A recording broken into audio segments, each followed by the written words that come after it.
El título de este conversatorio es Nuevos conceptos del manejo farmacológico de las dislipidemias e hipertensión arterial en la prevención de la enfermedad cardiovascular. Nuestros ilustres invitados, vamos a partir por el académico Carlos Calvo. Él nos va a hablar de las dislipidemias, es bioquímico de la Universidad de Concepción, doctor de la Universidad Claude Bernard de Francia, decano de la Facultad de Farmacia de la Universidad de Concepción entre 1996 y 2014, y past president de la Academia de Ciencias Farmacéuticas de Chile, profesor emérito de la Universidad de Concepción. Continuamos para presentar al académico Leonardo Arriagada. Tanto Carlos como Leonardo son miembros de la academia. Leonardo Arriagada es químico farmacéutico de la Universidad de Concepción, diplomado en geriatría, gerontología y en neuropsicofarmacología, especialista en farmacia clínica y atención farmacéutica de la Universidad de Chile, profesor asistente de la Facultad de Medicina de la Universidad de Chile, farmacéutico clínico de la Unidad Geriátrica de Agudos y Cuidados de Fin de Vida del Hospital San Juan de Dios. La estructura que vamos a seguir hoy día es, a continuación viene entonces entre más o menos las 6:15 y 18:45, Carlos Calvo va a hablar de las dislipidemias. Luego, a continuación, en media hora también, Leonardo Arriagada nos va a hablar de la hipertensión arterial, y las preguntas y consultas las vamos a dejar para el final de ambas exposiciones. Entonces, si ustedes tienen alguna consulta en un momento y no quieren que se les olvide, las pueden anotar en el chat, pero también les vamos a dar la palabra. Eso va a ser al final. Y luego viene el cierre.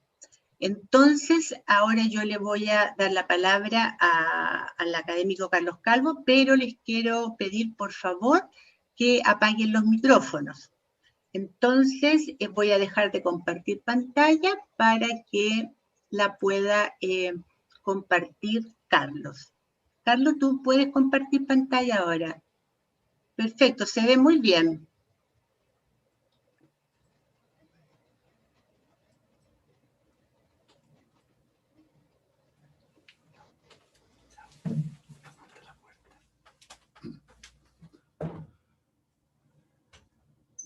Bien, doy gracias a la presidenta por su presentación, tanto mía como de Leonardo.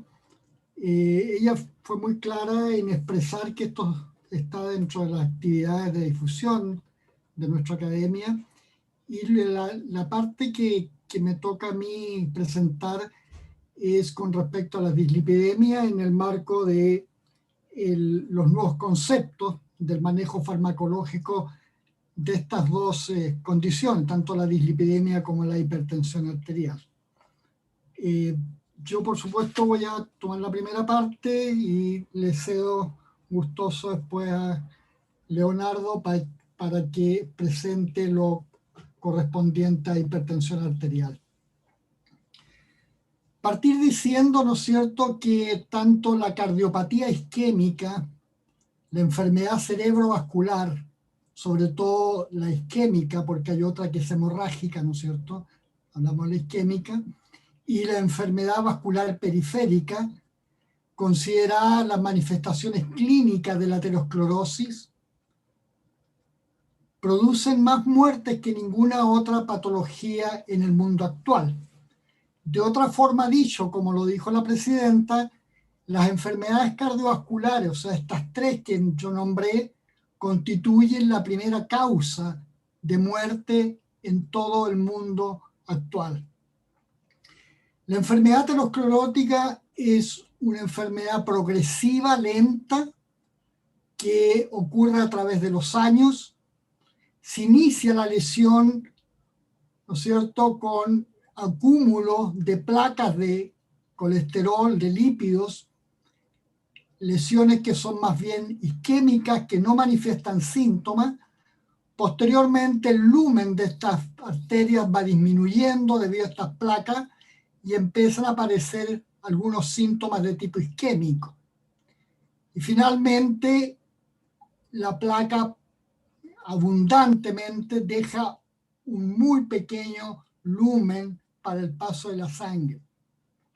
Hasta este momento tenemos toda la evolución de la aterosclerosis, pero para que ocurra el síntoma, el evento cardiovascular, ya sea el infarto o el accidente cerebrovascular, tiene que ocurrir un paso siguiente, que es una trombosis, o sea, romperse esta placa para que la agregación plaquetaria y la instauración de un trombo termine de ocluir totalmente esta arteria y, en el caso de la coronaria, provocar el infarto agudo del miocardio.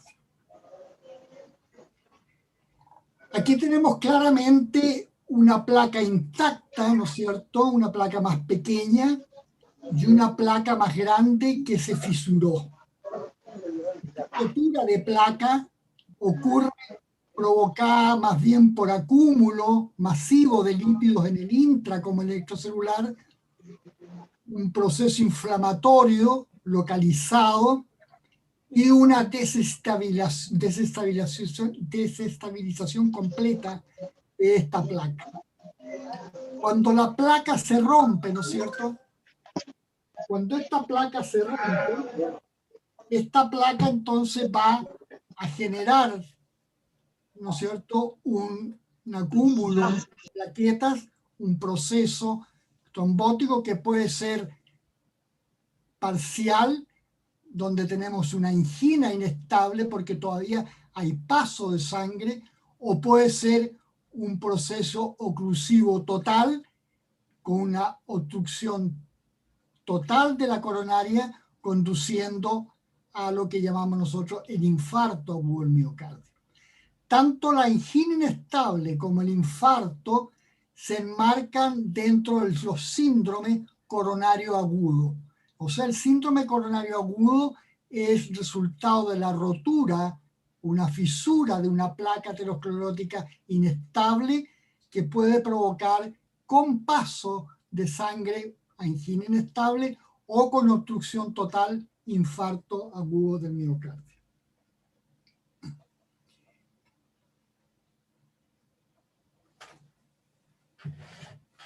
Como decía anteriormente, la enfermedad coronaria, sobre todo, que es la más frecuente de las enfermedades cardiovasculares, a pesar de todo el avance, el conocimiento, a pesar de todo el diseño de nuevos fármacos, si hacemos una retrospectiva de los últimos 25 años, desde el 96 hasta el 2020, prácticamente no ha habido, ¿no es cierto?, una disminución en el aumento de la mortalidad por enfermedad coronaria. El año 96 en el mundo se cursaban alrededor de 7 millones de muertes por enfermedad coronaria, y llegando al 2020 estamos sobrepasando los 11 millones de muertes por enfermedad coronaria. Es realmente un pronóstico verdaderamente alarmante. Si volvemos de nuevo a detalles de la génesis de la placa aterosclerótica, lo primero que ocurre es una disfunción endotelial. La capa endotelial pierde funcionalidad y se produce un aumento en la permeabilidad de LDL o lipoproteínas ricas en colesterol que van a penetrar al espacio subendotelial. Es como que estas LDL se mantienen normalmente en circulación y, frente a este estado de disfunción endotelial, ingresan masivamente al espacio subendotelial. En este espacio subendotelial, estas LDL sufren una oxidación y, por otro lado, los monocitos circulantes, ¿no es cierto?, también por aumento de la permeabilidad del endotelio ingresan al espacio subendotelial y se diferencian a macrófagos. Los macrófagos captan a través de receptores específicos por LDL oxidada, no por LDL nativa, captan estas LDL oxidadas impregnándose de colesterol, pasándose a denominar la famosa font cell o células de espuma. Las células de espuma no son otra cosa que macrófagos que han ingerido grandes cantidades de LDL oxidada, ricas en colesterol, y que se empiezan a acumular dentro de la célula.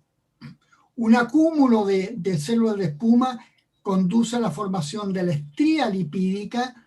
Aquí ocurre una segunda etapa, que es una inflamación vascular importante, localizada. ¿Por qué? Porque estos macrófagos, al ingerir grandes cantidades de colesterol, pasan a un estado activado que producen altas cantidades de citoquinas proinflamatorias que van a crear un cuadro inflamatorio importante en la pared vascular.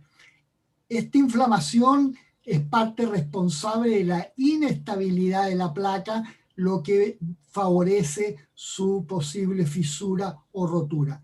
Y si esta placa se rompe, alguien dijo una vez, que lo encontré muy valioso, dijo que uno vive con aterosclerosis, pero muere de aterotrombosis. Con aterosclerosis nosotros podemos morir de otra cosa, pero si esta placa se rompe, pasamos al cuadro de aterotrombosis, que causa, ¿no es cierto?, la obstrucción total y la muerte. Entonces tenemos estos tres estados al mínimo: una disfunción endotelial, una inflamación vascular y finalmente, si la placa se rompe, un fenómeno trombótico.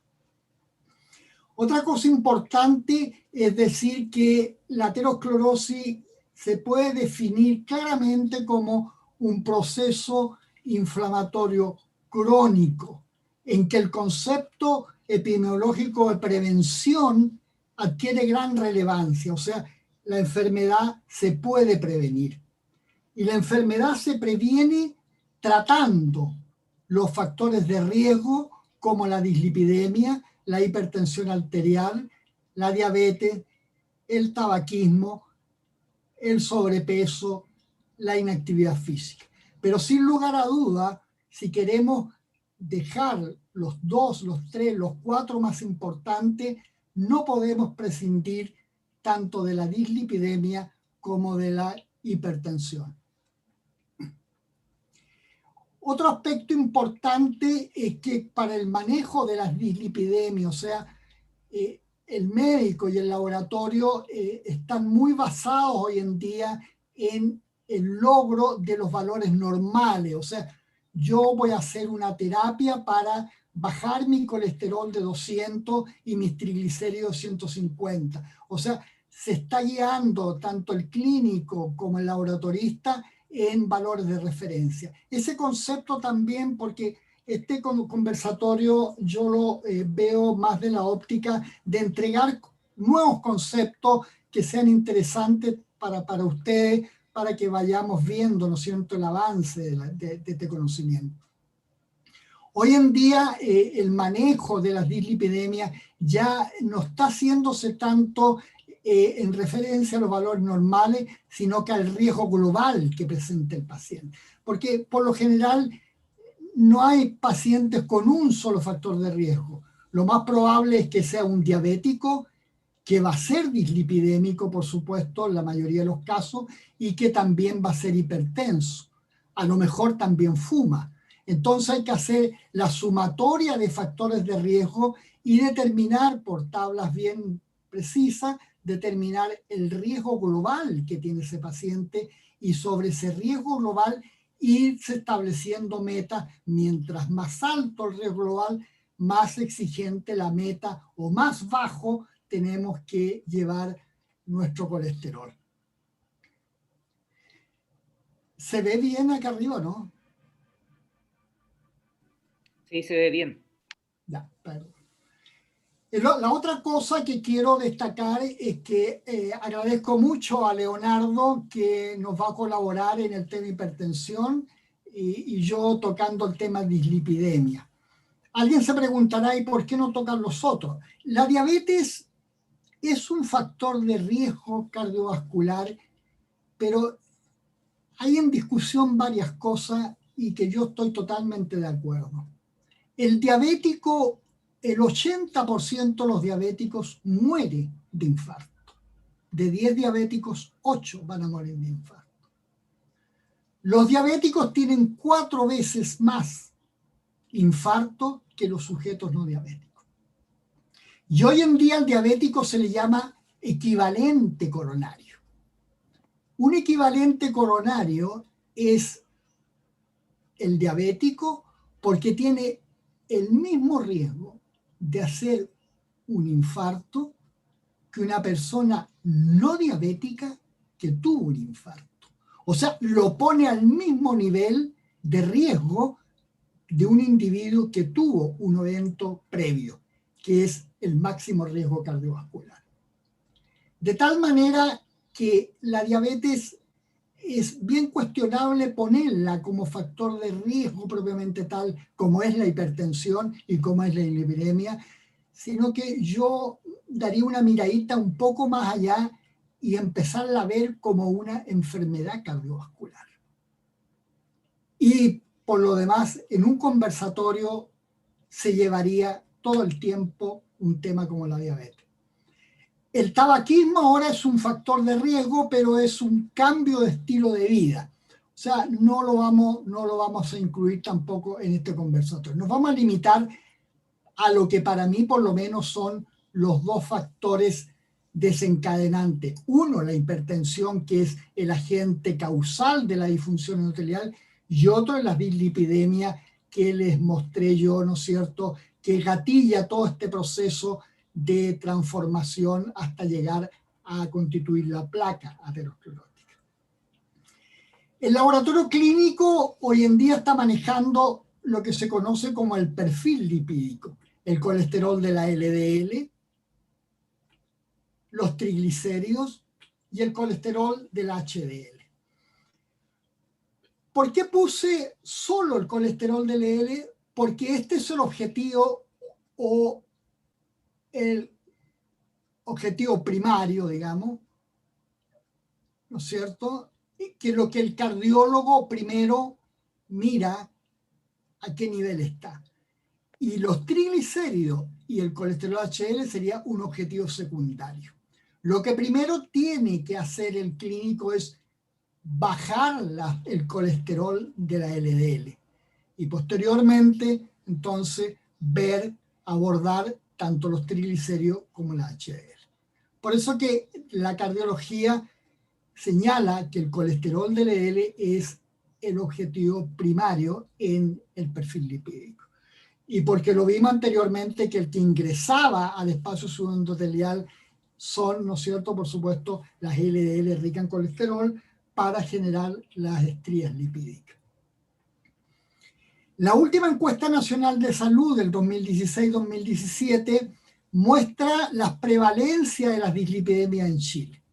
El colesterol elevado, un 27,8%, triglicéridos elevados, 35,8%, y fíjese que la HDL baja o disminuida es la dislipidemia más prevalente en nuestro país. Y el colesterol del LDL elevado, 5,2%, tomando como corte 160 miligramos por decilitro, que es el valor más alto. O sea, si hubieran tomado 130, a lo mejor esto hubiera sido un 10%. Pero quedémonos con este dato. ¿Por qué el chileno tiene una dislipidemia altamente prevalente del tipo HDL baja? Lo que quiere decir que nosotros no tenemos más bien un factor de riesgo lipídico, sino que tenemos un mal factor protector, porque la HDL es protectora. La HDL, vamos a ver más adelante cuál es su función, es antiaterogénica. En el fondo, dicho de otra manera, los chilenos más bien estamos desprotegidos que con un factor de riesgo cardiovascular. Y esto es de componente meramente genético. La baja de HDL es de componente genético más que el alza de los triglicéridos y el alza de la LDL. Y aquí ya entramos en terreno, ¿no es cierto? Tenemos las 4 dislipidemias que hoy día se reconocen. El individuo tiene triglicéridos altos, está con una hipertrigliceridemia, o tiene colesterol y triglicéridos y hiperlipidemia mixta, o tiene solamente colesterol alto, hipercolesterolemia, o la cuarta, que es la prevalente en Chile, colesterol HDL bajo. Hipertrigliceridemia es expresión de un aumento de VLDL, porque la VLDL es la lipoproteína que transporta los triglicéridos en circulación. La hiperlipidemia mixta es aumento de IDL, la hipercolesterolemia, como les decía, de LDL, y el colesterol de HDL bajo, por supuesto, es una baja de HDL. Lo importante es que aquí puse yo los puntos moleculares que producen estos aumentos de lipoproteína. ¿Y por qué son importantes? Porque estos pasan hoy día a constituir los targets terapéuticos. Los fármacos que les voy a mostrar hoy día lo que hacen es actuar sobre la POC3, sobre el receptor del LDL, sobre la PCSK9, sobre la PA1. Es ahí donde los fármacos, las moléculas, van y de alguna manera van a modular ya sea el gen o la proteína para, ¿no es cierto?, normalizar esta dislipidemia. Otra cosa importante, si le estoy hablando yo de una terapia farmacológica, tengo que partir diciendo que la primera estrategia es la no farmacológica. La dieta y el ejercicio, o sea, los cambios de estilos de vida deben siempre mantenerse. El fármaco no puede reemplazar a los cambios de estilo de vida, sino que debe adicionarse a los cambios de estilo de vida. No porque vamos a tomar una estatina o un fibrato, nosotros vamos a seguir comiendo o vamos a seguir viviendo en forma sedentaria. El fármaco se adiciona a la terapia no farmacológica. Ese es otro concepto que quiero que quede bien claro. Entonces ahora nos vamos a abocar a esta línea, a ver todos estos targets, cómo estos están actuando los fármacos a nivel de modulación de cada uno de estos targets terapéuticos y van, ¿no es cierto?, a ir recuperando al individuo de su estado de dislipidemia. Quiero, antes de entrar en materia, explicarle que los dos fármacos más importantes en el manejo de la dislipidemia, que son la estatina y los fibratos, lo que hacen es actuar a través de regulación de la expresión génica. O sea, lo que hacen ellos es regular la expresión de los genes que están codificando para el receptor de la LDL, para la POC3, para la lipoproteína lipasa, para todos los blancos que le acabo de nombrar. Lo que hace entonces el fármaco es de alguna manera regular la expresión de estos genes. ¿Cómo lo hace? El gen tiene, ¿no es cierto?, que ser modulado por un factor de transcripción que por lo general está en forma inactiva. Ahora, este factor de transcripción va a ser activado por el fármaco bajo, en este caso, dos condiciones. El fibrato se va a unir directamente al factor de transcripción y lo va a activar. Y una vez activado, el factor de transcripción va a reconocer un sitio de unión que está en la región promotora del gen, en la región inicial del gen. Una vez activado, pongamos en el caso el fibrato, que se va a unir, ¿no es cierto?, al factor de transcripción, el factor de transcripción se activa y va a ir, ¿no es cierto?, a inducir positivo o reprimir el gen. En el caso de la estatina, el factor de transcripción no va a unirse a la estatina, sino que la estatina va a crear un microambiente adecuado para que el factor de transcripción se active. ¿Cuál? Bajar los niveles de colesterol intracelular. Y el factor de transcripción, cuando el nivel de colesterol intracelular baje, el factor de transcripción se va a activar. Es otra manera de activar el factor de transcripción. Una vez activo, el factor de transcripción se va a unir al sitio de unión y va a ir, ¿no es cierto?, de nuevo a regular, ya sea inducir o reprimir el gen. Inducir, por ejemplo, el gen del receptor de la LDL. Las primeras moléculas que yo voy a partir son las estatinas.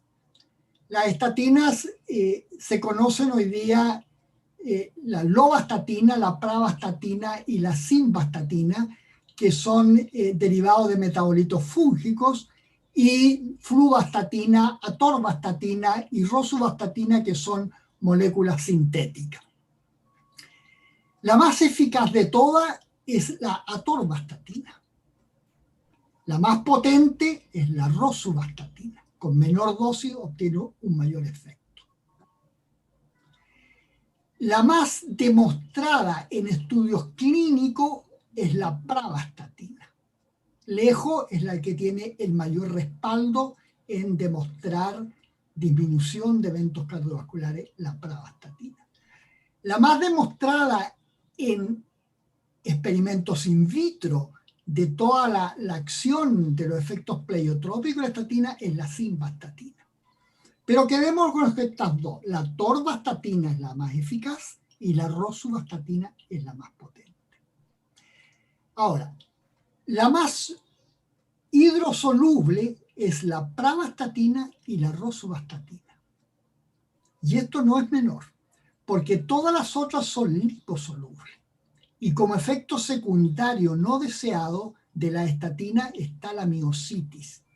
Y muy bien, entonces van a ingresar aquellas liposolubles, va a provocar miositis, por supuesto, la que más provoca es la atorvastatina, la simvastatina, la lovastatina. La pravastatina, al ser hidrosoluble, y la rosuvastatina igual, no van a penetrar tan fácilmente a la célula muscular y producir la miositis por esta hidrosolubilidad que no va a darle posibilidad de atravesar la membrana. ¿Cuál es el mecanismo molecular de acción de la estatina? La estatina es una molécula que también se le denomina análogo de la hidroximetilbutaril-CoA, que es el sustrato de la enzima, la etapa limitante de la síntesis de colesterol, que es la hidroximetilbutaril-CoA reductasa. A las dosis que se da la estatina desplaza el sustrato y engaña a la enzima se inhibe y va a provocar una baja, una caída o una depresión del colesterol intracelular. Se sintetiza menos colesterol. Ya habíamos dicho, ¿no es cierto?, anteriormente, que este factor de transcripción sensaba a una baja de colesterol provocada por la estatina. Baja el colesterol y el factor de transcripción se activa. Al activarse el factor de transcripción, que se llama proteína de unión del evento regulatorio de esterol, Protein Binding Element Response esterol, se activa. Se activa el factor de transcripción y va a ir, ¿no es cierto?, a inducir la expresión del gen del receptor de la LDL. Se van a formar más receptores en la superficie del hepatocito. Al haber más receptores van a favorecer el ingreso de las LDL y el objetivo final de la estatina a través de todo este mecanismo es bajar las concentraciones de LDL en circulación. Entrando a un nivel más fino, el receptor de la LDL está anclado en el retículo endoplásmico como una proteína precursora, como el caso de la insulina, por ejemplo, que nace como una proteína precursora. La parte activa del receptor es solamente la porción aminoterminal, la porción en azul. Al bajar las concentraciones de colesterol intracelular, lo que se hace es que se activan unas proteasas tijeras que van a cortar en dos partes, aquí y acá, y van a liberar la forma activa del factor de transcripción. Y ahí se liberó la parte activa que va a migrar al núcleo y va a ir al núcleo, a los genes, ¿no es cierto?, a activar la transcripción del gen del receptor de la LDL.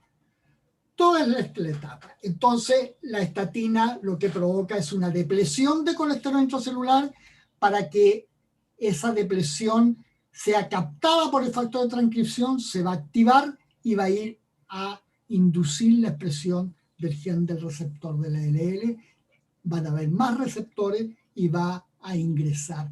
Lo que tiene el hipercolesterolémico es una deficiencia de receptores en el hígado para LDL.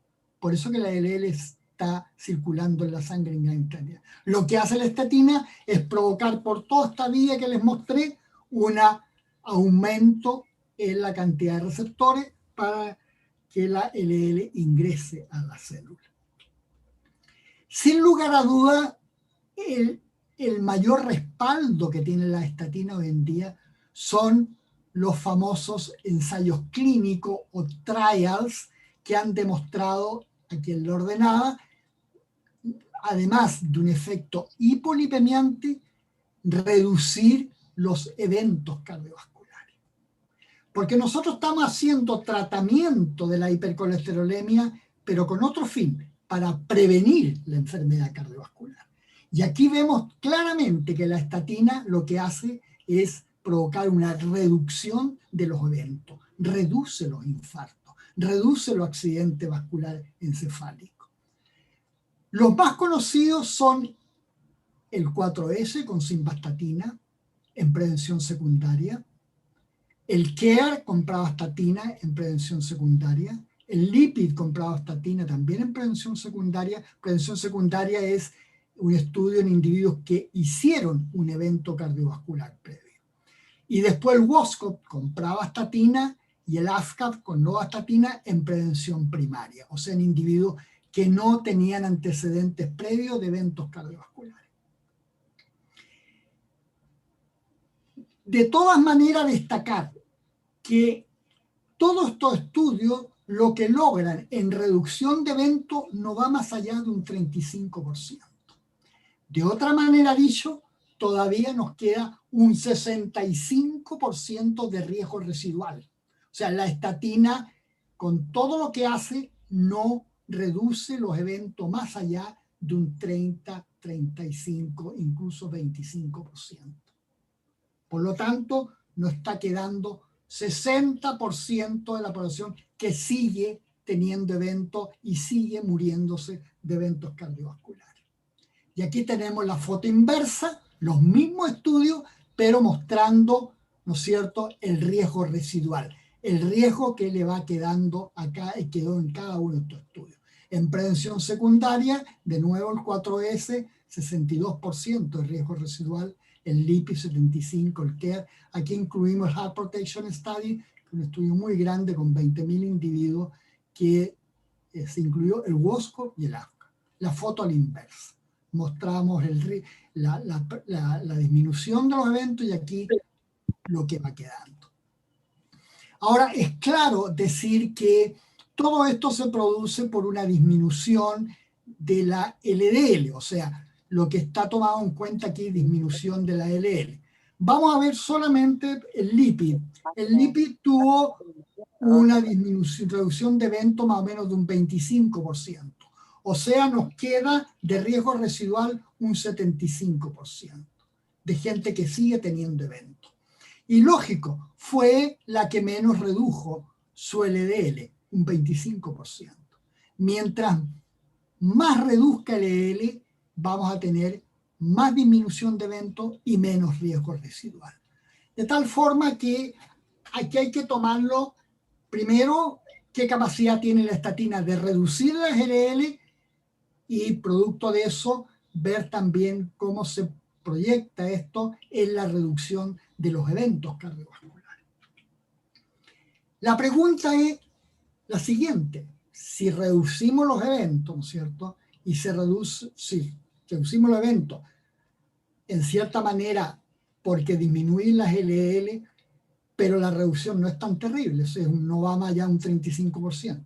La pregunta es, ¿por qué los pacientes no están logrando las metas de reducir a los niveles que nosotros podíamos tener para reducir más los eventos? Porque la estatina sigue la regla del 6. Esto es bien importante.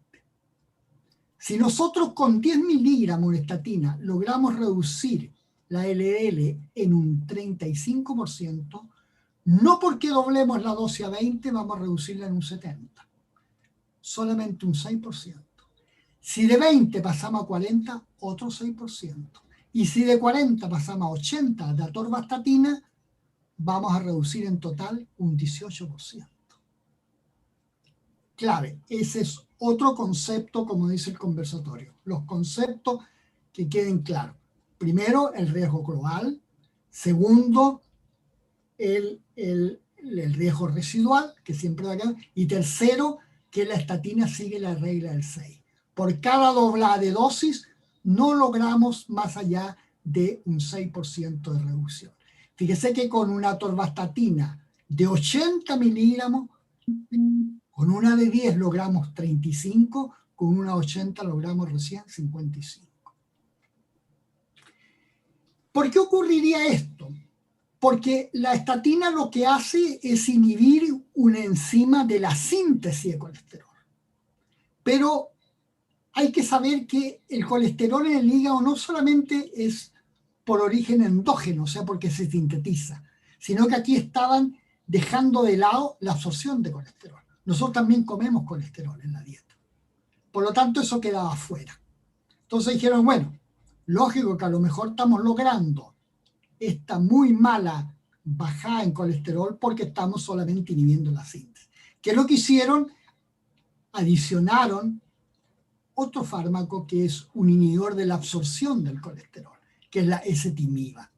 Y ya empezamos a hablar de combinación de fármacos. En el manejo de la lipidemia, la que la lleva, como dicen los lolos hoy día, es combinar los fármacos. Aquí se combinó la estatina, un inhibidor muy bueno de la síntesis de colesterol, para provocar la inducción del gen del receptor del LDL, pero a la vez bloqueamos también la absorción. Y fíjese que seguimos con 10 miligramos de estatina, pero adicionamos 10 miligramos de ezetimiba y logramos lo mismo que 80 miligramos de atorvastatina en monoterapia. O sea, esta combinación es bastante más inteligente porque logramos llegar al mismo valor. Y ahora, ¿qué es lo que podemos hacer? La ezetimiba siempre 10 miligramos, no la podemos mover. Pero podemos poner 40 miligramos de estatina acá y a lo mejor llegamos a 70. O ser más audaz todavía, en un caso mucho más, y poner 80 de estatina acá, siempre con 10 de ezetimiba, vamos a inhibir potentemente la síntesis y seguimos inhibiendo la absorción. O sea, jugamos con la estatina, pero dejamos la ezetimiba fija.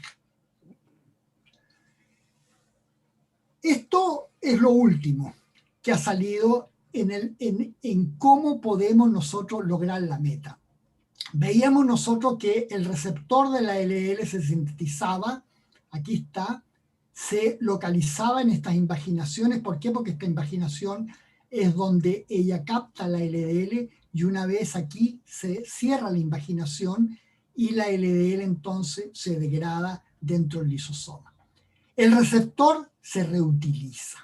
Aquí vuelve el receptor. Se dice que cada receptor tiene una capacidad de reciclar 100 veces. O sea, cada receptor puede hacer el trabajo 100 veces y volver a esperar de nuevo y hacer el asunto. Pero ¿qué se vio últimamente? Que también el hígado era capaz de sintetizar una proteína que era la PCSK9. Y se sintetiza normalmente. Pero ¿qué es lo que ocurre aquí? Ocurre una mutación con ganancia de función. La PCSK9 adquiere una función que es la de salir al extracelular y poder unirse al receptor de la LDL justo en el dominio responsable del reciclaje del receptor. Aquí está la PCSK9 unida al receptor. Y ahora está localizado el receptor con la PCSK9 unida y esperando que llegue la LDL. La captan y se van los tres para adentro. El receptor, la PCSK9 y la L. Pero cuando llegan acá al endosoma, la PCSK9 destruye el receptor. Destruye la LDL, se destruye la LDL y la PCSK9 destruye el receptor. Por lo tanto, el reciclaje no ocurre. Y en vez de tener toda esta cantidad de receptores esperando a la LDL, ahora tenemos cada vez menos. ¿Por qué? Porque la PCSK9 entró y destruyó el receptor. no lo dejó reciclar. Y ahí entonces los nuevos fármacos, que son los inhibidores de PCSK9. O sea, la PCSK9 sale. ¿Y por qué es importante? Porque la estatina lo que hacía era bajar el colesterol, y al bajar el colesterol activaba el factor de transcripción. Pero desgraciadamente este factor de transcripción aumenta la expresión del receptor del LDL que habíamos visto, pero también aumenta la expresión del gen de la PCSK9. O sea, cuando daba estatina el médico al paciente, le estaba subiendo la LDL y le estaba subiendo también la PCSK9. Y la PCSK9 lo que iba a hacer era unirse y iba a impedir que el receptor recicle. Entonces, este fármaco, este nuevo fármaco, es un anticuerpo monoclonal, es una proteína de alto tamaño molecular, ¿no es cierto?, que es capaz de que una vez que salga la PCSK9, la une y deja libre al receptor. En este momento, la FDA en el año 2015 aprobó ya dos anticuerpos, el evolocumab de la firma Jin, el alirocumab de Sanofi Aventis, y están comercializándose. En 2015 la FDA lo aprobó, en este momento están en el comercio. Tiene otros sacando Pfizer, Novartis y Roche. O sea, son anticuerpos que tienen que ser inyectados subcutáneamente, porque es una proteína que no se puede ingerir vía digestiva. O sea, de tal manera que hay un problema de adherencia, se tiene que colocar una inyección cada 15 días y baja, por supuesto, obtiene una baja LDL mucho más potente, adicionándose más o menos un 50% más de baja. O sea, tenemos dos alternativas: manejar estatina sola una, dos ezetimiba, y ahora una tercera, que es un anticuerpo monoclonal contra la PCSK9 para impedir que el receptor se degrade. Bien, y ahí tenemos combinación de fármacos: estatina sola, estatina con ezetimiba, estatina con inhibidor de PCSK9. Pero miren lo que pasa acá. Este es un estudio que se hizo también con atorvastatina 80 miligramos, dosis máxima, y se llevó a los individuos a menos 70 miligramos por decilitro, que es la meta para los de más alto riesgo. O sea, personas con evento cardiovascular y al menos 2 factores de riesgo más. O sea, tienen que bajarle el colesterol de la LDL de todas maneras a menos 70. Todos estos individuos, 3.400 individuos, lograron la meta de menos 70.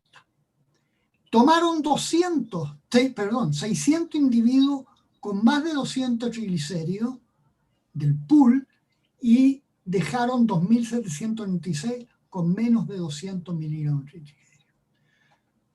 Todos tenían menos de 70 de LDL, pero este grupo tenía más de 200 triglicéridos y este menos de 200.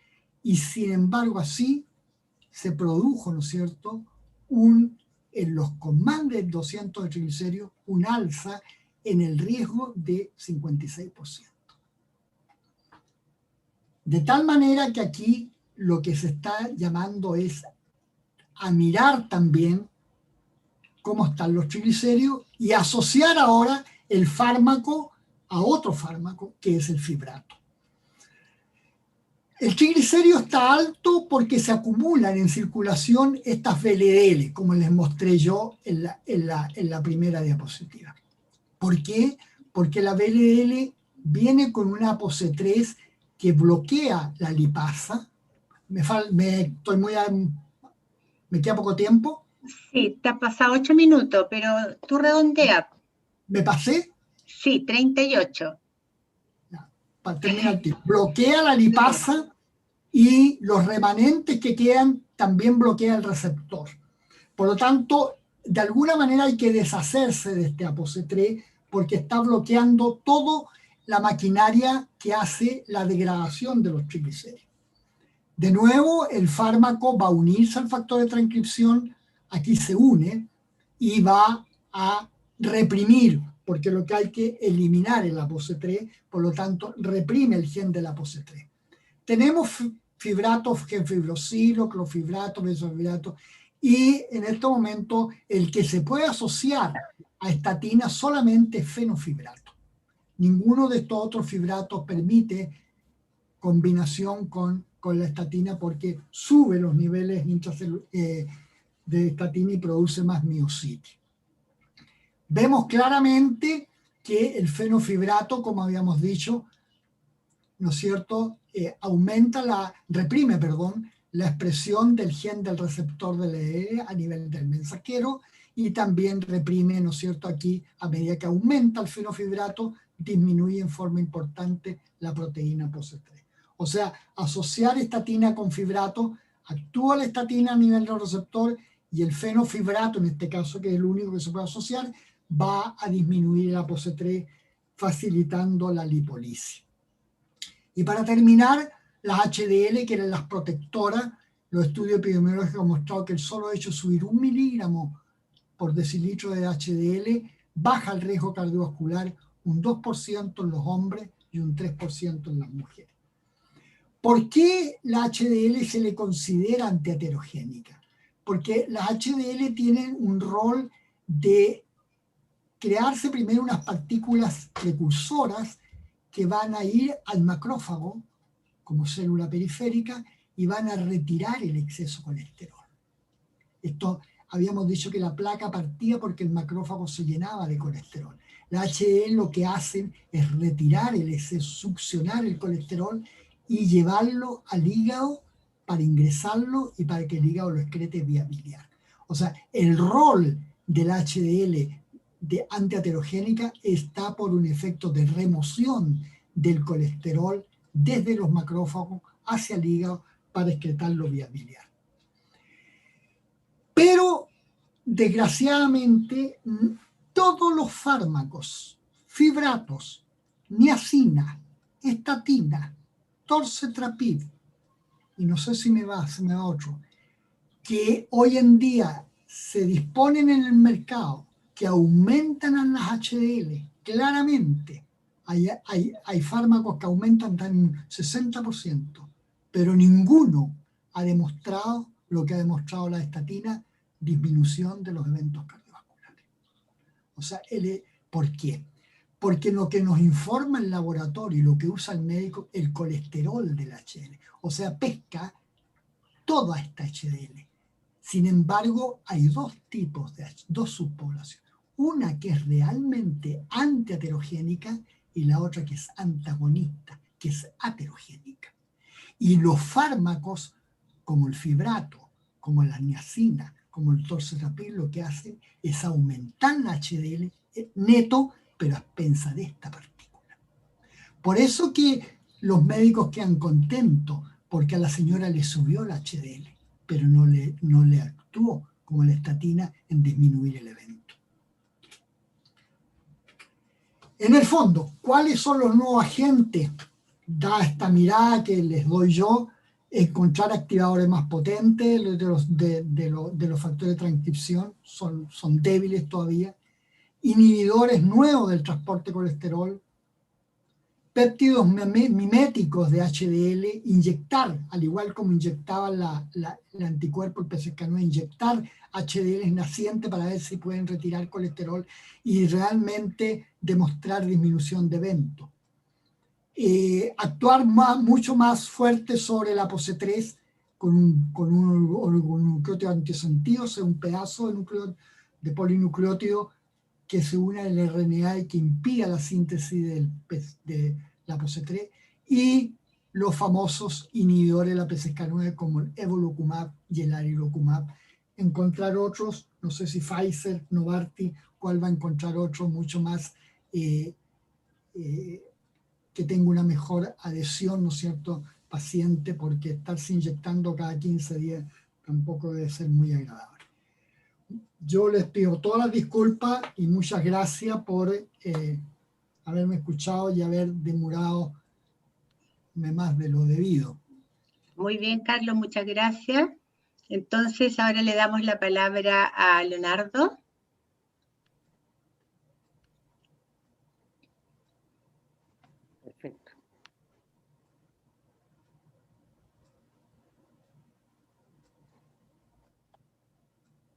Bueno, último que habló. Hola, buenas. ¿Se escucha? Ahora sí, ahora se escucha bien. Vale. Muchas gracias a la presentación que nos hizo la presidenta Carla del Porte, por la invitación también al profesor Carlos Calvo. La verdad es que es difícil presentar después de él porque él muestra que esto parece tan fácil, que uno se entusiasma con su capacidad de enseñar y de hacerlo difícil fácil. Mi presentación tiene una mirada más bien clínica y, dada mi especialidad, está centrado principalmente, por supuesto, en las personas mayores, que es el área de mi competencia.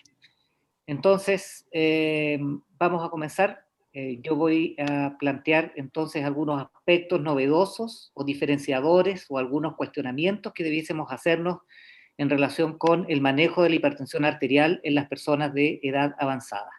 Y la presentación está estructurada, el camino, la ruta que yo voy a tratar de seguir es comenzar explicando un poco cuál es la magnitud del desafío del problema de la hipertensión arterial.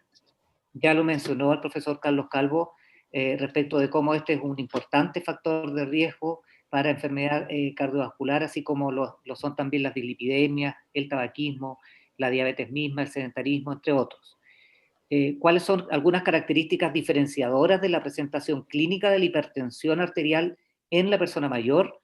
Y finalmente, ¿cuáles debiesen ser las metas terapéuticas para el manejo del paciente mayor hipertenso? El estudio Framingham, al cual se le ha sacado muchísima información, muestra y sigue asombrándonos cómo las personas que son hipertensas, más del 90% de ellos que tenían presiones normales al cabo de los 55 años, una vez que sean adultos mayores, 9 de 10 adultos normotensos serán hipertensos. Es decir, pudiésemos pensar que quizás, producto del envejecimiento fisiológico, quizás alguien podría plantear, la hipertensión fuese parte del envejecimiento dado esta gran correlación. Y así en Estados Unidos el 65% de las personas de 60 años son hipertensos. Y cuando se avanza solo 5 años de edad, es decir, el 65% de los norteamericanos, perdón, el 75% de los norteamericanos hipertensos tienen 65 años. Y cuando observamos cómo se comporta la presión arterial en la medida en que vamos envejeciendo, podemos ver nosotros en el gráfico de la izquierda que en la medida que vamos avanzando en edad, desde los 35 años hasta los 75 y más, para 6 ciudades o países europeos y 2 estados de Norteamérica, vemos cómo hay una constante alza a través de la edad de la presión sistólica. Y en el gráfico de la derecha podemos ver que efectivamente entre los 35 y alrededor de los 50, 55 años, también hay un alza de la presión diastólica. Sin embargo, al pasar la barrera de los 50 años, la presión diastólica con el envejecimiento empieza a disminuir, a diferencia de lo que ocurre con la presión sistólica, que continúa en ascenso. Y eso hace entonces que un factor diferenciador de la hipertensión arterial en personas adultas o adultos mayores es que comienza a debutar hipertensión sistólicas aisladas, a diferencia de lo que ocurre cuando somos más jóvenes, en donde hay hipertensión a expensas tanto de presión sistólica como diastólica. Y eso ha hecho entonces que se abran una serie de líneas de investigación tendientes a ver cuál es el real impacto de la hipertensión arterial en la enfermedad cardio y cerebrovascular, o en los desenlaces cardio-cerebrovasculares, si es más bien el alza tanto de la presión sistólica como de la diastólica, o más bien qué rol está cumpliendo en el envejecimiento la presión de pulso en un paciente hipertenso. Y hoy en día la evidencia muestra que al parecer ese es un mejor predictor que el valor de presión sistólica o diastólica. Es decir, el diferencial, la diferencia existente entre la presión sistólica y la diastólica sería un mejor predictor de desenlaces adversos en la persona mayor que la presión arterial propiamente tal como valor absoluto, tanto de sistólica como de diastólica. En Chile, de acuerdo a la última encuesta nacional de salud y las últimas 3 encuestas, en realidad no hay grandes diferencias. Alrededor de un 27% de la población, en la última encuesta nacional de salud, refiere ser hipertenso, y cuando desagregamos estos datos por edad, nuevamente observamos que el comportamiento en los chilenos es similar a lo que ocurre en otras latitudes. Es decir, en la medida en que vamos envejeciendo, la prevalencia y la incidencia de hipertensión arterial va en aumento en la medida en que lo van haciendo también, lo va haciendo la edad. Y así, entonces, en pacientes mayores chilenos, alrededor de un 75% de los adultos mayores en Chile, de acuerdo a la última encuesta nacional de salud, son hipertensos.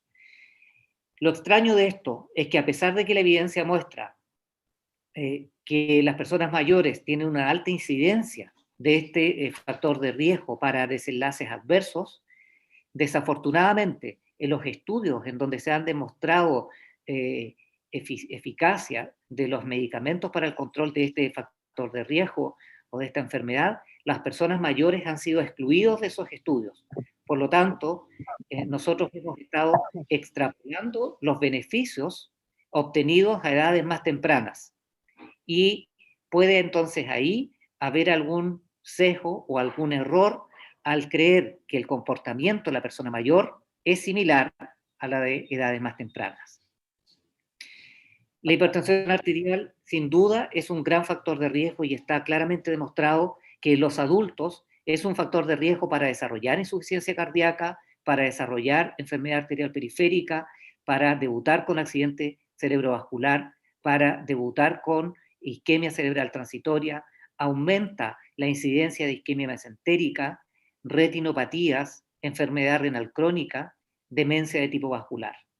Esto son todos los riesgos expuestos en un paciente hipertenso o en una persona hipertensa adulta. Sin embargo, en el adulto mayor se ve que los valores y las cifras de presión arterial tienen un comportamiento de curva en J, en donde cuando el adulto mayor se maneja con presiones arteriales demasiado bajas, la incidencia de efectos adversos es tan alta como cuando se es hipertenso descontrolado. Por lo tanto, ahí hay un factor diferenciador respecto de el comportamiento de la hipertensión arterial en las personas adultas mayores. Un primer factor diferenciador, comportamiento en J. Por lo tanto, curva en J. Por lo tanto, el desafío es, si bien a controlar la presión arterial, hay que ser cauteloso, porque en la medida en que se baje demasiado la presión arterial, tanto sistólica como diastólica, pero principalmente la sistólica, los riesgos y los desenlaces adversos van a aumentar tanto así como si el paciente no estuviese controlado.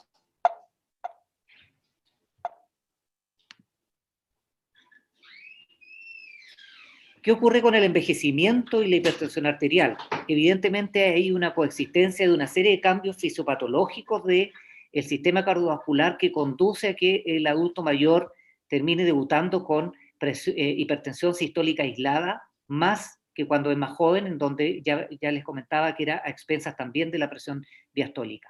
Aumenta la rigidez del árbol vascular, principalmente arterial. Hay una disfunción endotelial con una disminución en la producción y la eficiencia de óxido nítrico.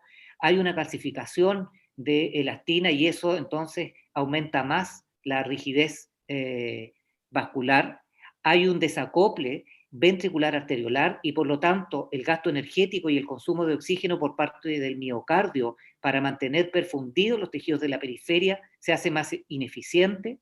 Hay un aumento en la actividad del sistema renina-angiotensina y eso también predispone a mayor cifras de presión arterial. Hay una actividad simpática aumentada, una mayor sensibilidad a la ingesta de sal, todo lo cual entonces hace que la persona mayor debute con hipertensión sistólica aislada. ¿Qué antecedentes o qué hallazgos se han encontrado respecto de hipertensión arterial específica en personas mayores? Uno de los estudios más antiguos es el estudio CHEP, que analizó la hipertensión arterial en personas mayores y encontró y logró demostrar una correlación significativa entre el descenso de la presión diastólica y el aumento de los desenlaces cardiovasculares, incluyendo accidente vascular y enfermedad coronaria. Es decir, en las personas mayores, bajar lo que yo les decía de la curva en J. El estudio CHEP demostró que las personas que se disminuyen demasiado la presión diastólica terminan teniendo más eventos adversos cardiovasculares, más accidente cerebrovascular y más incidencia de enfermedad coronaria. Y en el mismo sentido, el estudio CIST-EUR mostró que cuando la presión diastólica en la persona mayor sobrepasa hacia abajo la barrera de 55 milímetros de mercurio, aumenta la mortalidad de los individuos en quienes la presión arterial es tan estrictamente controlada. Aumenta en este estudio, se logró demostrar también que aumentan los eventos cardiovasculares una vez que la presión diastólica es menor de 70 en aquellos pacientes de población coronaria. Es decir, al parecer en este estudio, alrededor de los 70 milímetros de mercurio para diastólica sería un valor de corte y de precaución, dado que bajo eso aumentan los eventos cardiovasculares en pacientes con patología coronaria.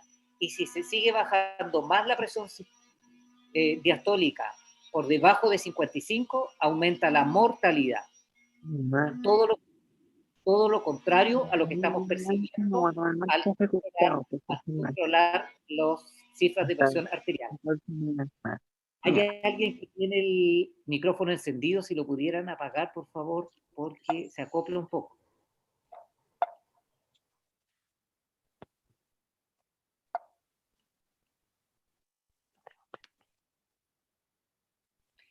Siguiendo en esta misma línea, otro de los estudios que ha hecho grandes aportes al manejo clínico de presión arterial en los adultos mayores es el estudio IVET, que analizó el control de presión arterial, pero en adultos mayores muy envejecidos, y tomó alrededor de 3.400 octogenarios.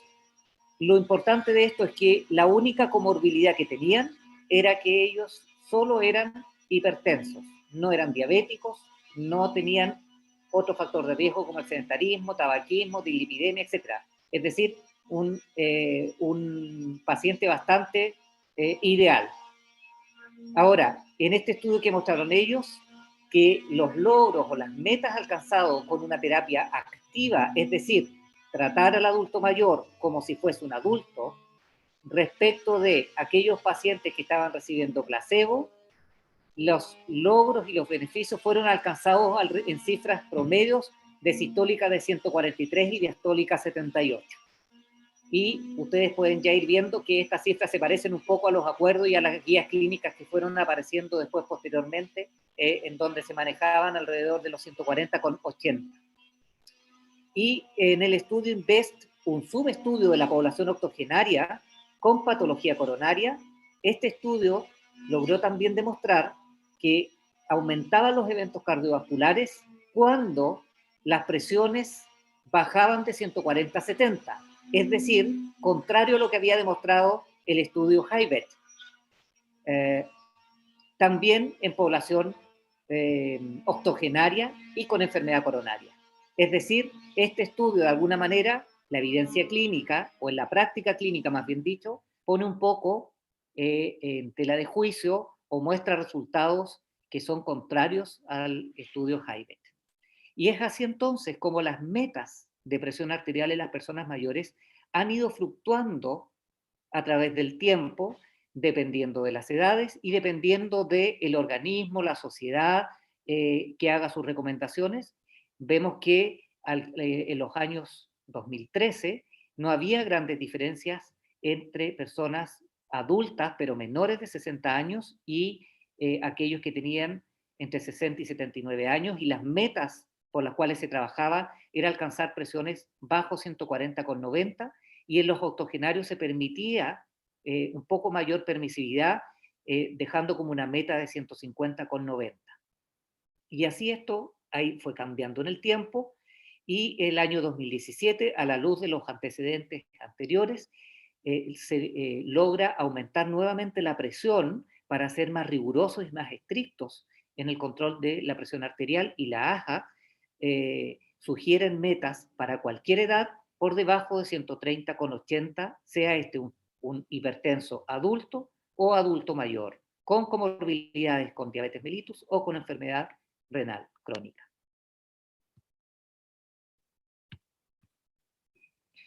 Luego aparece el estudio SPRINT, que fue un estudio que ha venido a revolucionar el manejo de la hipertensión arterial en las personas mayores.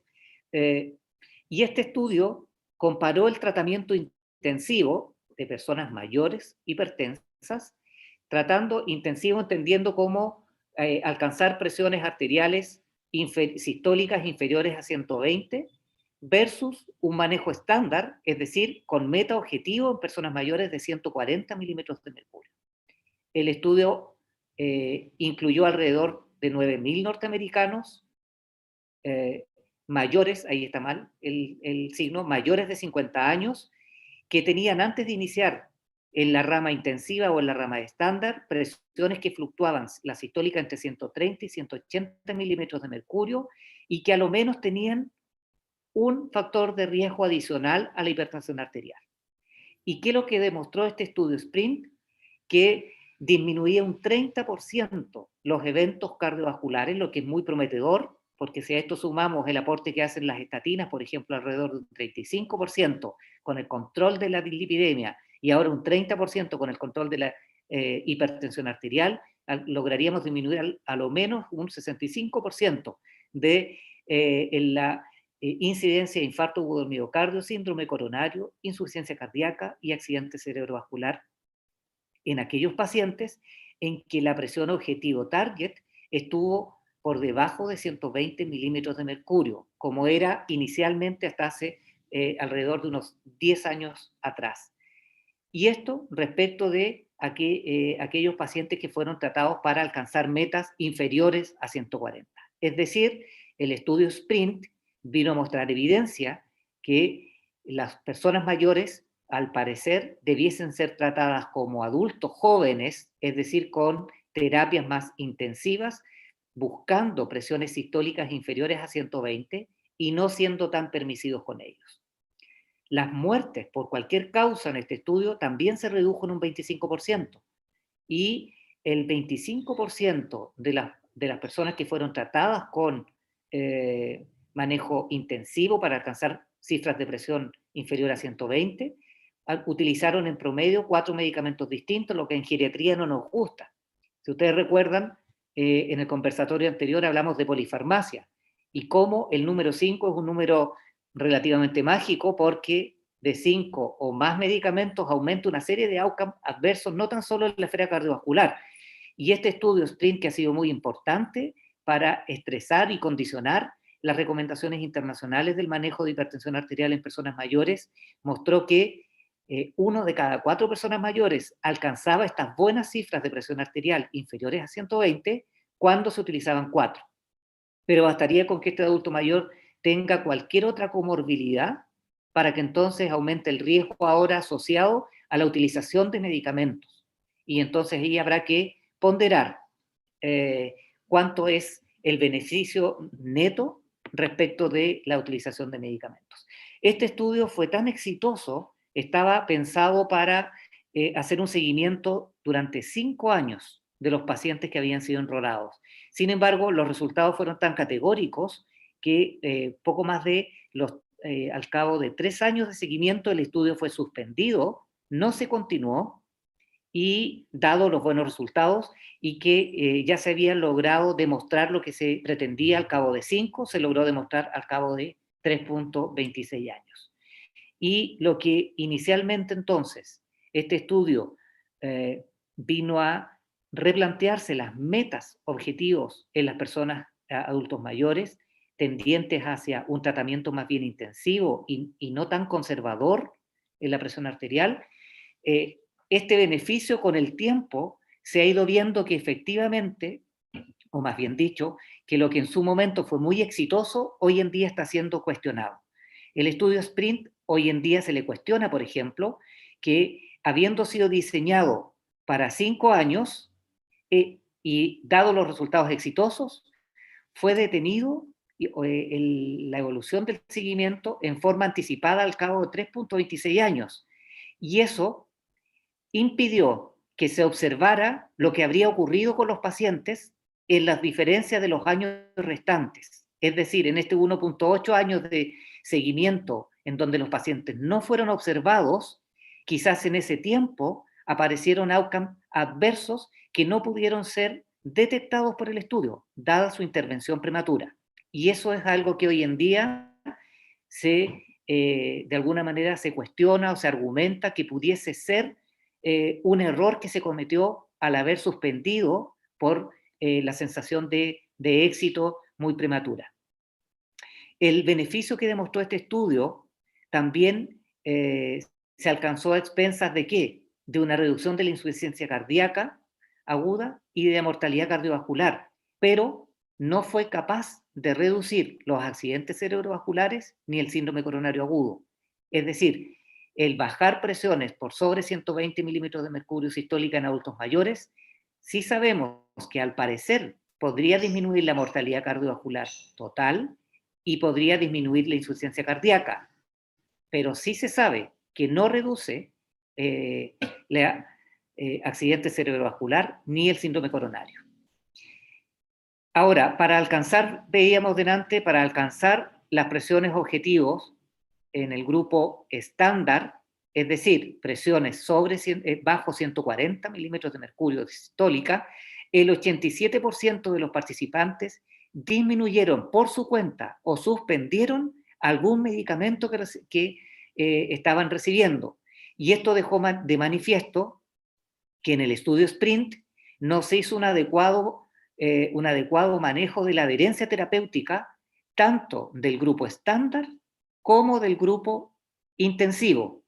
Y por lo tanto, los resultados obtenidos podrían estar influenciados por incumplimientos terapéuticos y que este grupo de manejo estándar no alcanzó las metas obtenidas por incumplimiento terapéutico y no por la ineficiencia o no porque la meta hubiese sido errada o muy permisiva al buscar valores de 140 milímetros de mercurio en sistólica.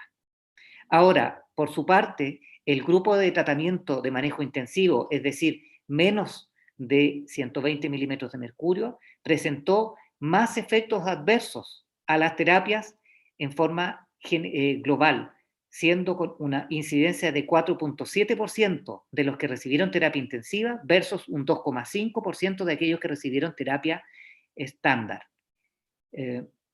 Por lo tanto, esto deja otra interrogante. El manejo intensivo de la hipertensión arterial quizás protege de la mortalidad cardiovascular, pero expone a más riesgo de efectos adversos en otras dimensiones o en otros aspectos. Y ese es un aspecto que tampoco ha sido, o inicialmente tampoco fue considerado en el estudio SPRINT. Y respecto de la mortalidad cardiovascular, que sí logró demostrar que es una de las ventajas y que hizo entonces que se fuese muy optimista con este estudio, mostró una reducción significativa en el número absoluto de muertes, 37 para el grupo intensivo versus 65 para el grupo estándar. Pero cuando se hace un análisis interino de medicina basada en evidencia en el estudio SPRINT, solo bastaban 8 muertes más para que la diferencia de mortalidad entre el grupo de manejo intensivo versus el manejo de estándar no fuese estadísticamente significativa. Y por lo tanto, en el tiempo que quedaba de la suspensión anticipada, podrían haber habido perfectamente 8 muertes más detectadas en los años de seguimiento que no fueron observados. Entonces eso ha hecho que este estudio SPRINT, que insisto, vino a generar controversia en las distintas recomendaciones en relación con el manejo de hipertensión arterial y sobre todo las metas que deberíamos perseguir en las personas mayores, hoy en día ha dado pie para que se siga haciendo estudios y para que la controversia siga en pie. Actualmente no existe un consenso de todos los organismos y sociedades respecto de las recomendaciones para el manejo de guías clínicas. Entonces, dado eso, nosotros en geriatría nos podríamos encontrar, y qué es lo que nosotros vemos habitualmente en el manejo clínico del paciente, con un paciente o con dos pacientes, como muestra esta imagen, que son dos pacientes, mujeres, las dos tienen la misma edad, las dos tienen las mismas comorbilidades, la misma carga de enfermedad, las dos son hipertensas y las dos tienen 80 años. La de la derecha de su pantalla es una mujer de 80 años, polaca, y que actualmente se dedica por placer y por gusto a ser DJ de discotecas en las tardes, y ella va a poner música y ahí hace sus mezclas para entretener a la gente más joven. Y la imagen de la izquierda de su pantalla es una mujer de 80 años, los mismos 80 años de la DJ polaca de Barcelona. Sin embargo, nosotros solo visualmente vemos que existen diferencias. Y la pregunta es, ¿debemos tratar a la DJ con la misma meta objetivo de hipertensión arterial, dado que es hipertensa y por lo tanto tiene el mismo riesgo, dado que tiene la misma carga de riesgo cardiovascular, versus la señora de 80 años, el mismo nivel de envejecimiento y también siendo hipertensa? Y ese es el desafío. Tienen la misma carga, tienen los mismos riesgos, tienen incluso las mismas cifras de presión arterial y tienen la misma edad. ¿Cómo manejamos la presión o la hipertensión arterial en cada una de ellas?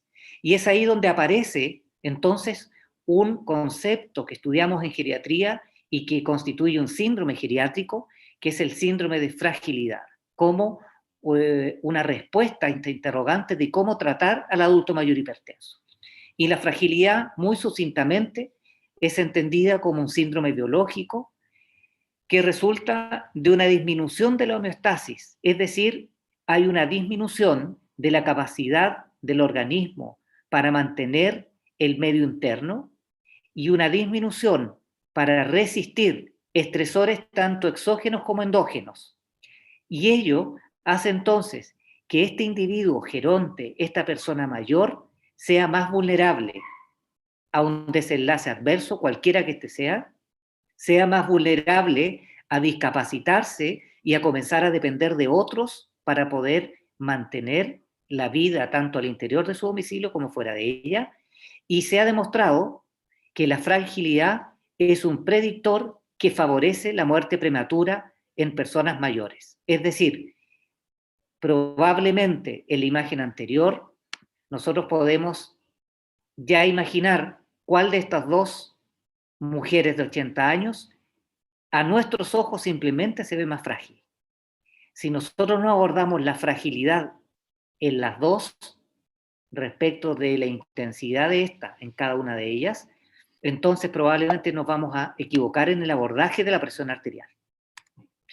Y esta fragilidad es la resultante entonces de un ambiente fisiológico de envejecimiento, como una mayor actividad de especies reactivas del oxígeno, más radicales libres, un mayor nivel de estrés oxidativo biológico, células más envejecidas, algún daño, un nivel de daño de los telómeros, un ambiente proinflamatorio a nivel general, una desregulación neuroendocrina, una disminución a través del tiempo de los niveles de testosterona, de hormona del crecimiento, de hormonas tiroideas, y eso entonces se traduce en que la persona mayor pierde masa muscular, aumenta el catabolismo proteico, hay cambios en las fibras esqueléticas, y eso hace entonces que este adulto mayor pierda peso en la medida en que va envejeciendo. También hay alteraciones metabólicas, mayor resistencia a la insulina, dislipidemia nuevamente, y hace que esto se traduzca en más pérdida de peso, y fenotípicamente esto se traduce en un paciente con baja masa muscular, sarcopenia, en una disminución en la actividad física durante el día, inactividad, enlentecimiento para la marcha y la caminata, encontrándose hoy en día que es un factor de riesgo tener una velocidad de la marcha inferior a 0,8 metros por segundo, mayor cansancio y agotamiento autorreferido por el paciente y mayor disminución en la fuerza de presión o de agarre medida con un dinamómetro. Si nosotros nuevamente volviésemos a esta imagen y nosotros aplicáramos ahora este screening fenotípico y le pidiéramos a las dos señoras que agarre un dinamómetro con su mano dominante, vamos a encontrar que una de ellas tiene menos fuerza. Si le preguntamos a las dos cuál de ellas se siente con más vitalidad o más cansancio para deambular y funcionar durante el día, una de estas dos tiene más queja de agotamiento, es decir, percepción o autopercepción de agotamiento, menos fuerza de agarre. Si medimos la masa muscular de esta mujer de Barcelona o de la mujer de polaca, vamos a encontrar que una de ellas tiene más masa muscular y así entonces se va configurando que probablemente la mujer de Barcelona, de la izquierda de nuestra pantalla, tiene un nivel de fragilidad superior al nivel de fragilidad de la DJ. Y eso entonces debe traducirse en un manejo clínico o en un abordaje clínico diferenciador. Y una aproximación clínica muy práctica de usar es esta escala visual que clasifica el estado de fragilidad de las personas mayores en 9 tipologías. Tipología 1, donde vemos una persona mayor indistintamente de la edad, 80, 90, 100, 70, 65, que es muy deportista, que hace actividad física regularmente, que es el mejor escenario de envejecimiento exitoso, y nosotros decimos, este es una persona mayor tipología 1. Y luego tenemos así, vamos bajando en actividad la tipología 2, 3, etcétera, en donde nos encontramos, por ejemplo, en tipología 3, en aquella persona mayor que tiene algunos problemas de salud, pero estos están controlados. Sin embargo, tiene patologías de salud. La gran mayoría de nuestros adultos mayores se va a encontrar probablemente en estado o tipología 3 hacia abajo. Y así entonces podemos llegar a la tipología 9, en cuanto el paciente ya está en un estado terminal, no deambula, requiere de la asistencia para el desarrollo de las actividades de la vida diaria.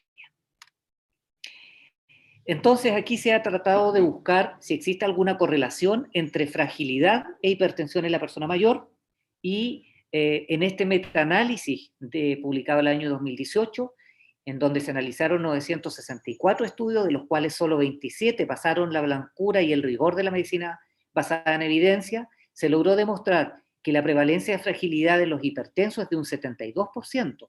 Es decir, la prevalencia es una condición muy frecuente en aquella población hipertensa. Y dado que esta población frágil es más vulnerable a desenlaces adversos, entonces el cuestionamiento es cómo debiésemos o cuán intenso debiese ser el manejo de la hipertensión en estos pacientes para evitar la iatrogenia o evitar el daño precisamente por la intervención que pretende controlar este factor de riesgo de patología cardiovascular. Y en estos 27 estudios, en 5 de ellos, que incluían poco más de 7.600 pacientes, se encontró que el odds ratio de padecer fragilidad en pacientes hipertensos es de un 33% más. Y es así entonces como el manejo actual de la presión arterial se sugiere, más que partir por la cifra de presión sistólica o más que partir por la presión de pulso o el diferencial entre la diastólica y la sistólica, es evaluar, como todo en geriatría, cuál es la performance funcional del adulto mayor. Cuán frágil es este adulto mayor, octogenario, nonagenario, la edad que sea, con hipertensión arterial. Si el adulto mayor tiene una funcionalidad preservada, probablemente tipología 1, 2 y 3, o 1 y 2, entonces en la metaterapéutica podría ser similar a la que perseguiríamos en personas más jóvenes, siempre y cuando la tolerancia del paciente a la terapia antihipertensiva lo permita. Y esto es algo, alcanzando cifras sistólicas entre 120 y 140. Esto es algo que a nosotros en geriatría vemos muy, muy frecuentemente, adultos mayores que están manejándose en su domicilio con presiones arteriales que fluctúan, por ejemplo, entre 120 y 140, pero son incapaces de abrocharse o abotonarse los zapatos. En el caso de las mujeres son incapaces de ponerse las medias o de agacharse para hacer alguna actividad propia y necesaria de la vida, o cuando hacen movimientos bruscos, dada su fragilidad, el ortostatismo y la presión a la que están expuestos constantemente durante el día, hace incapaz o hace inviable que se mantenga independiente para el desarrollo de sus ABD.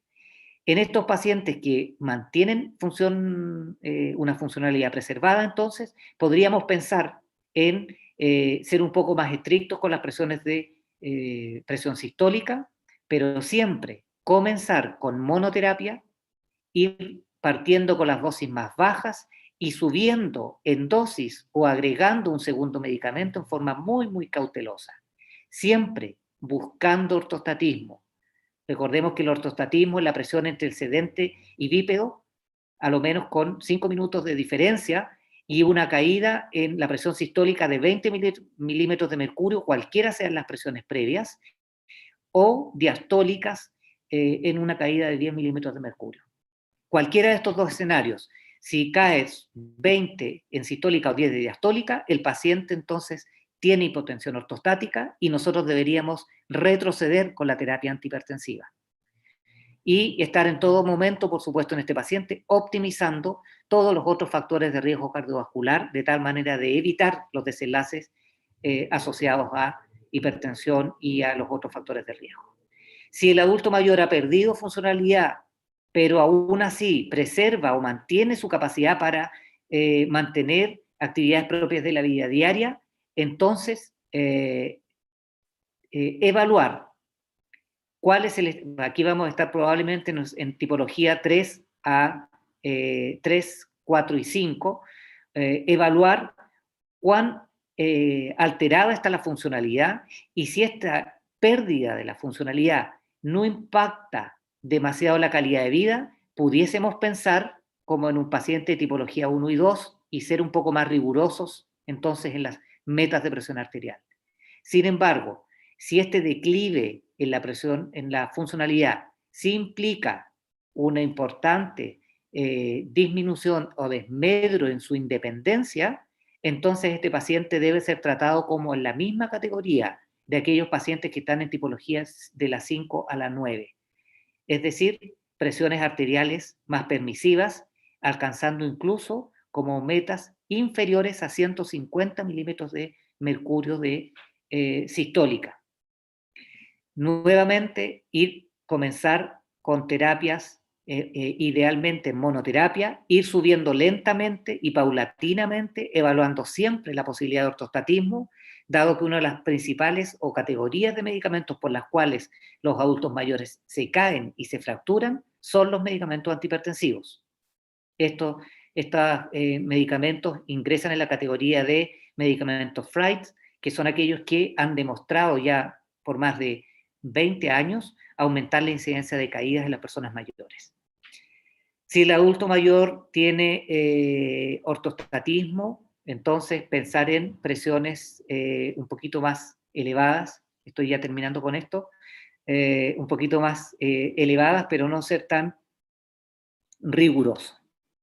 Y es por eso entonces que la sugerencia de manejo de hipertensión arterial en la persona adulto mayor es hacer un adecuado o un estricto seguimiento farmacoterapéutico. La primera desafío es estar siempre evaluando y haciendo reconciliación farmacológica. Es decir, primero identificar muy bien qué es lo que el paciente efectivamente está recibiendo, indistintamente el origen de la indicación, indistintamente si el medicamento está prescrito o fue automedicado o recomendado por algún amigo, vecino, en la farmacia comunitaria, en la feria, etc. Para efectos de esto, da lo mismo el origen del medicamento. Lo que nos interesa saber es a qué está expuesto el paciente. Y no es infrecuente que nos encontremos con pacientes, por ejemplo, adultos mayores, que se automedican con diuréticos. Evaluar, en segundo plano, cuál es la real capacidad para que el adulto mayor pueda recibir efectivamente la terapia que requiere o que tiene indicado. Estar en todo momento evaluando un tema que también apareció en el conversatorio anterior, prescripción apropiada e inapropiada de las personas mayores, lo presentó la profesora Marcela Girón. Estar revisando si este adulto mayor está recibiendo medicamentos inapropiados que pueden estar produciendo ortostatismo por otros mecanismos farmacodinámicos y que entonces pongan en mayor riesgo o de alguna manera condicionen la continuidad del tratamiento antihipertensivo porque no hemos de prescrito medicamentos que son considerados más riesgosos que beneficiosos. Por lo tanto, la tercera función o actividad es evaluar constantemente en el adulto mayor hipertenso medicamentos inapropiados y, si es necesario, comenzar la deprescripción. Luego, simplificar al máximo el régimen. Ojalá una o dos administraciones al día, asociados con alguna actividad rutinaria de la persona mayor, de tal manera que más que un horario, asocie la administración del medicamento con una actividad del día. Estar evaluando en todo momento cómo la terapia antihipertensiva puede estar estresando, generando o condicionando la aparición de otros síndromes geriátricos, como es, por ejemplo, algo no infrecuente también en la población adulto mayor, la injuria renal aguda, secundaria a antihipertensivos por hipoperfusión renal, por terapias muy estrictas en el manejo de presiones arteriales. O bien el delirium hipoactivo por hipoperfusión cerebral, por terapias antihipertensivas muy intensas. Está revisando en todo momento cuál es la medicación que el paciente efectivamente está tomando. Yo en estos días he asistido a la situación de una amiga muy cercana, geriatra, que su madre está hospitalizada y se está pensando en una enfermedad de Crohn, en policolitis, pancolitis, perforación, etc. Y todos los resultados salen positivos. Sin embargo, la hija fue a la casa de su madre, geriatra, fue a la casa de su madre y encontró que estaba automedicándose con unas hierbas medicinales que provocaban, que eran laxantes y que explicarían esta deshidratación que la llevó incluso a estar en intermedio y ya lleva como 7 días hospitalizada por desbalance hidroelectrolítico, injuria renal aguda, etc.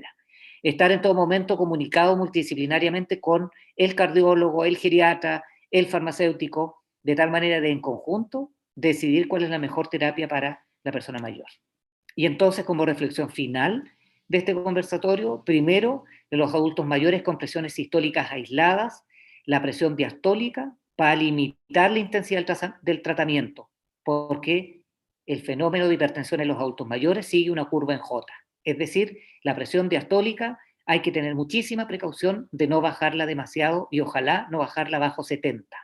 Si el paciente es hipertenso, sistólico, pero tiene una diastólica peri 70, entonces nosotros nos deberíamos cuestionar siquiera si es necesario iniciar terapia antihipertensiva, porque vamos a aumentar la mortalidad al bajar la diastólica por debajo de los 70. La intensidad en el descenso de la presión debe ser muy gradual, muy cautelosa, a fin de que nosotros seamos capaces de evitar la hipotensión secundaria del tratamiento, porque sabemos que la hipotensión ortostática no tan solo lleva al suelo a los pacientes y provoca caídas inesperadas, sino que sabemos que la hipotensión ortostática aumenta el riesgo de infarto agudo del miocardio, aumenta los accidentes cerebrovasculares y aumenta la mortalidad por sí sola. Por lo tanto, la hipotensión ortostática es tan riesgosa como la hipertensión. Y finalmente, los valores de meta de presión arterial van a depender de cuán frágil o cuán robusto va a ser el adulto mayor. Pero probablemente vamos a ir moviéndonos en sistólicas que van a ir entre 140 y 150 milímetros de mercurio, y no menos que eso, teniendo siempre la precaución de no bajar sobre la barrera de 70 en presión diastólica. Eso era lo que yo tenía preparado. Muchas gracias a ustedes por su atención y ahora quedamos entonces nuevamente en manos de nuestra presidenta. Muchas gracias, Leonardo. Bueno, hay varias preguntas en el chat. Vamos a partir por las preguntas que le hacen a Carlos, después continuamos con las de Leonardo. Un segundito. Acá, va. Bien.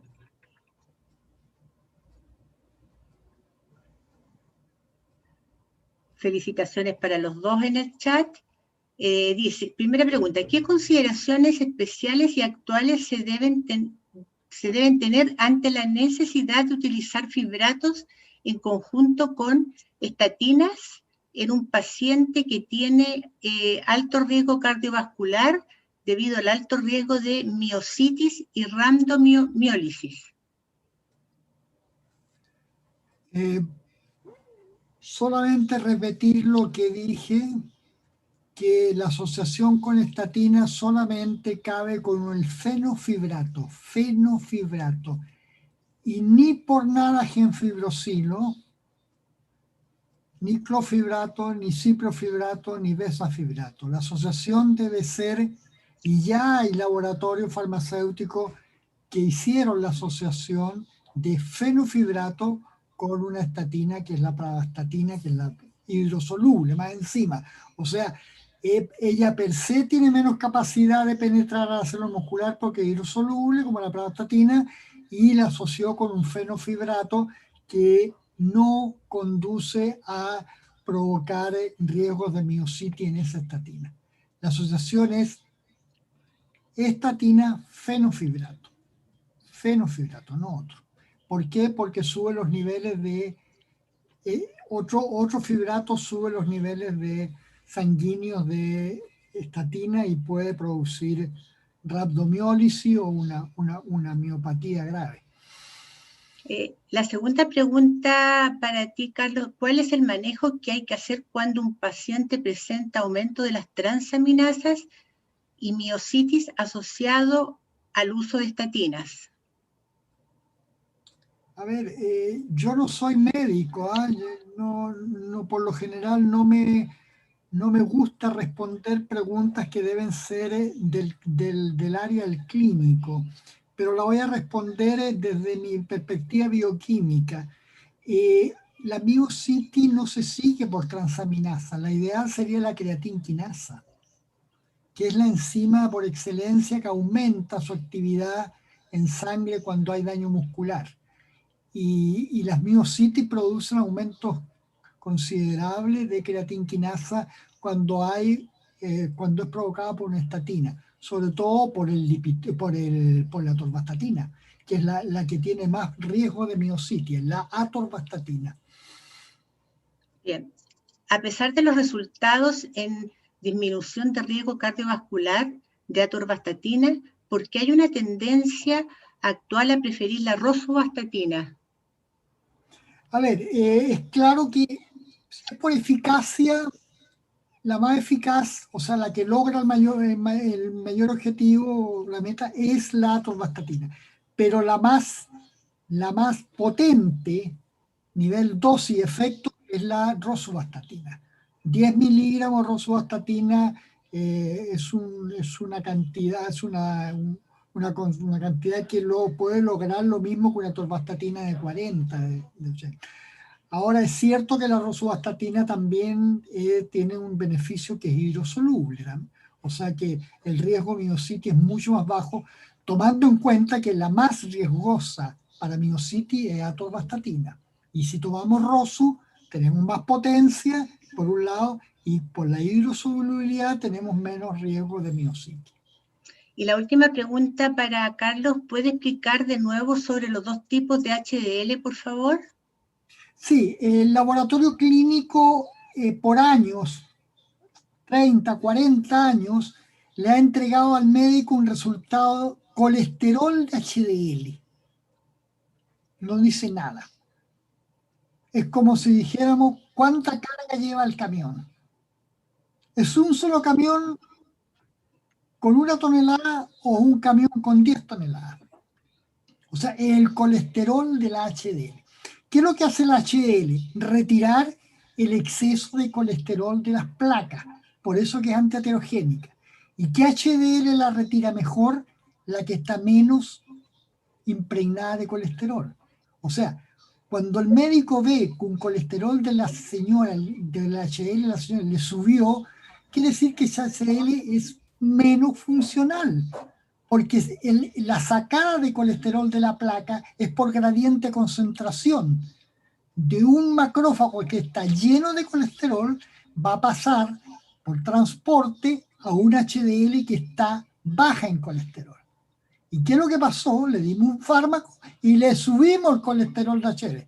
O sea, le pusimos un aceptor al macrófago que es incompetente porque ya está cargado de colesterol. ¿Se entendió el concepto? Por un lado. Ahora, siempre el laboratorio clínico entrega el colesterol de HDL, mal entregado porque funcionalmente no tiene valor. Y por otro lado, hay que pensar que no es homogénea la HDL. Hay dos partículas, una que tiene solamente como componente la proteína A1 y la otra tiene como componente A1 y 2. Todo el trabajo lo hace la 1. La 1 saca colesterol, o sea, hace el flujo. La 1 activa la esterificación de colesterol para pasarla al HDL2. 3. La 1 se une al receptor del hígado para entregarle el colesterol que sacó el macrófago. Y la 2 no hace nada. Es un antagonista al proceso. Se ha demostrado en animales manipulados genéticamente que la sobreexpresión del gen de la APOA2 es aterogénico. Con eso le digo todo. O sea, sigan los médicos pidiendo colesterol de HDL porque no les significa nada. Yo hice un proyecto Fondesit que fue muy exitoso con los franceses que me colaboraron en que preparamos anticuerpos monoclonales contra cada una de estas proteínas y hicimos test de ELISA en que a los individuos no le medíamos el colesterol de HDL, le medíamos la cantidad de partículas HDL1 y HDL1-2. ¿Qué es lo que pasaba? Inmediatamente vimos los fármacos, eso parte lo hicieron los franceses. Todos los fármacos subieron la HDL, claro, bravo, el fenofibrato, la niacina, todo, pero todas a expensa de la partícula 1 a 2, o sea, de la que no trabaja. Y con una doctora chilena, Cecilia Verdugo, hicimos una que no es válida, por supuesto, con estrógeno. Mujeres menopáusicas sustituidas con estrógeno, y hay una cosa que les sube pero impresionantemente el colesterol del HDL. Y cuando fuimos a ver qué partícula, justamente lo subía a expensas de la APOA1. Pero no le podemos dar estrógeno a un hombre para subirle el HDL. Así que hasta ahí no más llegamos, porque desgraciadamente los fármacos disponibles hoy en día, todos suben HDL, colesterol, pero no la partícula que está ejerciendo la acción antiaterogénica. Solamente lo probamos con el estrógeno, que sube colesterol HDL a expensa de la partícula que hace la función. Muy bien, Carlos, muchas gracias. Acá hay un par de preguntas para Leonardo. ¿Cuáles fueron los efectos adversos más comunes en el estudio SPRINT? Leonardo, ¿Ahora sí o no? ¿Me escuchan? Ahora sí. Perdón. Principalmente en el estudio de los efectos adversos demostrados fue hipotensión ortostática e injuria renal aguda por hipotensión, principalmente. Es decir, un aumento, efectos exacerbados de la hipotensión por una terapia demasiado intensiva. Perfecto. Bien, y la segunda pregunta dice, ¿existe algún score o forma de medir la fragilidad en la práctica clínica? Sí, efectivamente. Una es la que yo les presenté, que es una tipología visual y cualitativa que califica entre estos 9 tipos de fragilidad, pero también están los criterios de Frail, que también se los mencioné en alguna parte de la presentación. Uno, la disminución, son 5 aspectos a medir. Uno es la disminución de 5 kilos en el último año involuntario o la disminución de un 5% involuntario en el último año. una disminución de la velocidad de la marcha a los 4 metros inferior a 0,8 metros por segundo. Y eso es una prueba estandarizada, se hace caminar 4 metros, se cronometra, y si da 0,8, entonces tiene un punto. Si ha bajado de peso sobre el 5%, en forma involuntaria o más de 5 kilos, tiene 2 puntos. Si tiene una fuerza de agarre disminuida respecto de la edad y del sexo, y para eso se usa un dinamómetro, un hand grip, y se agarra y eso mide cuántos kilos es capaz de apretar. Si está por debajo de las cifras poblacionales, tiene otro punto. Si el paciente tiene una actividad física disminuida, y eso se puede cuantificar en cuántas kilocalorías utiliza en el día, pero también hay una aproximación de ello, viendo si es capaz de subir un piso solo por la escalera, sin apoyo de los pasamanos. Si el adulto mayor dice que no es capaz, entonces baja actividad física, o una incapacidad física. Y si existe el autorreporte de fatiga durante el día o cansancio continuo. Para que un adulto mayor sea considerado robusto, es decir, no frágil, cualquiera de estas preguntas tiene que ser negativa. Tiene que apretar por sobre los kilos de acuerdo de su sexo y la edad, sexo y país al que pertenece, no haber perdido peso, no fatigarse, ser capaz de subir un piso sin agotarse diariamente, sin usar pasamanos, y tener una velocidad de la marcha superior a 0,4 metros por segundo. Cualquiera de ellos que falle, empieza a clasificar la fragilidad, y dependiendo de cuántos puntos sea, va a ser de una fragilidad leve a una fragilidad ya más avanzada. Y eso es lo que hacemos en la práctica clínica cuando ingresa un adulto mayor a nuestro servicio, por ejemplo, en el Hospital San Juan de Dios. Se tipifica qué tan frágil es. Perfecto, muchas gracias, Leonardo. Bueno, el resto son felicitaciones para los dos. Dice, muchas gracias, profesor, excelentes presentaciones, ojalá sigan enseñando, en fin. Bueno, yo me sumo a todas estas felicitaciones, excelentes las dos charlas, así es que no me queda más que agradecerles por este interesante conversatorio, ¿ah? A nuestros miembros de la academia. Así que un aplauso para los dos, y bueno, con esto concluiríamos esta actividad. Bien, Gracias, muchas gracias. Muchas gracias, Leonardo, y gracias, Carlos. Nos vemos. Gracias a los presentes. Adiós.